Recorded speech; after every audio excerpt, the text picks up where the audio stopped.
Kung akala mo okay lang ang isang tao dahil palagi siyang nakangiti, makinig ka muna dito. Hindi lahat ng pagod nakikita. May pagod na hindi mo makikita sa mukha kasi sanay na siyang ngumiti kahit mabigat na. May pagod na hindi mo maririnig kasi tahimik lang siyang lumalaban. Sa umaga, normal siya. Sa gabi, doon lang siya napapagod umiyak. Hindi lahat ng pagod galing sa trabaho. Yung iba galing sa problema. Yung iba galing sa responsibilidad. Yung iba galing sa pagiging strong para sa lahat. Pagod na siyang umintindi. Pagod na siyang magpatawad. Pagod na siyang maging matatag. Pero tuloy pa rin. Kasi may umaasa sa kanya. Kung may nakikinig man nito ngayon at pakiramdam mo pagod ka na, pero hindi ka pwedeng tumigil, gusto kong malaman mo, valid yung nararamdaman mo. Hindi ka mahina dahil napapagod ka. Tao ka lang. At kahit hindi makita ng mundo ang pagod mo, nakikita ng Diyos ang bawat laban mo. Kaya huminga ka muna, pahinga kahit saglit. At kapag kaya na ulit, bumangon ka, dahan-dahan. Hindi ka nag-iisa sa laban na to.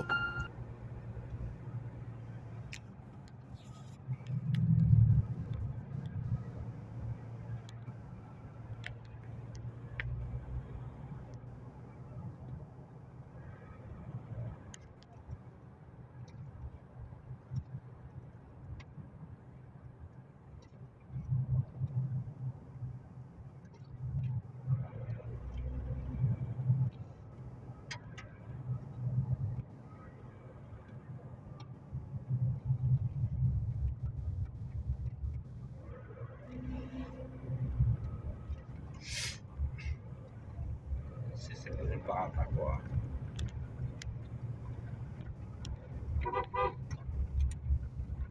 Maritso talaga oh.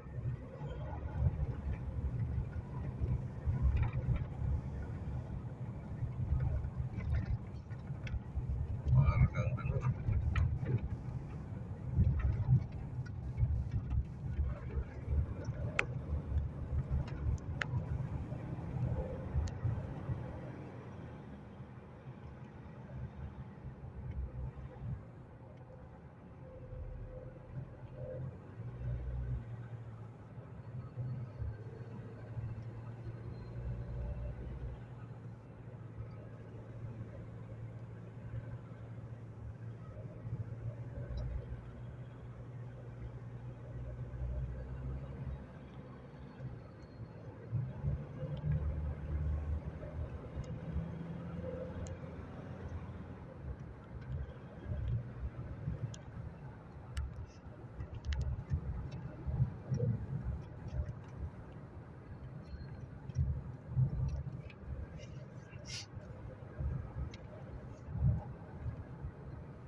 Ito na yung aabang sa mga riders ah.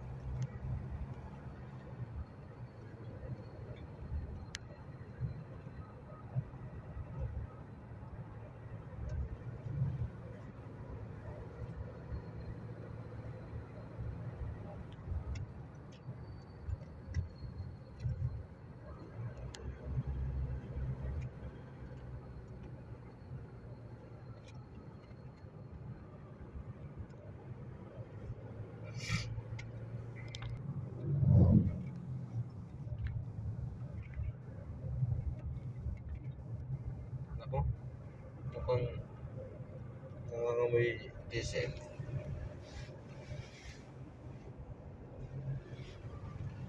May diesel, di ba?